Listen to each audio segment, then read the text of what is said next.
168萬上車深圳地鐵口現樓物業，你冇聽錯，講緊就係呢個國企精裝嘅3房單位。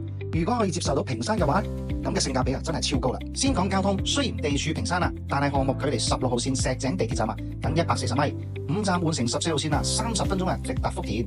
深港通極之便利，自駕出行亦都好方便。南屏快線、外環高速、沈海高速亦都係近在咫尺。直通龍崗大運、羅湖以至香港新界北部都係好暢順。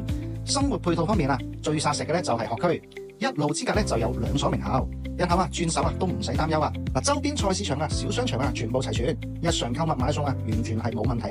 休閒方面，屏山河公園、燕子嶺公園都係散步嘅好去處，仲有深圳第4人民醫院保障健康，醫療配套都好到位。重點睇下呢個75平方嘅3房單位一入門口嘅右手邊就有個通頂嘅玄關櫃，收納空間相當之實用。L 型嘅廚房配齊3件套，洗碗機同熱水器。客廳開間3.5米，餐廳有個窗可以做到南北對流，通風一流。全屋配備中央空調同埋精緻嘅吊頂。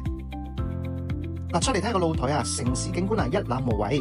前面嘅空地到時候會起學校嘅，一個3段式嘅分離設計3間房嘅佈局都好合理，就算幾個人住都係好舒適。而且佢嘅設計有好多個窗，無論係客廳房間都可以做到對流。咁缺點都要坦白講嘅，容積率係去到4.77嘅，樓與樓之間就比較密集，低樓層嘅採光可能會一般。商業嘅配套暫時成熟度就唔高嘅，大型嘅商場距離比較遠。不過結合舊改嘅潛力呢啲問題未來將會有望改善。以168萬呢個價嚟講又近地鐵站，性價比已經係冇得輸噶啦。如果有興趣嘅老友記，即刻喺下面留言私信俾我，我發啲詳細資料俾你睇下啦。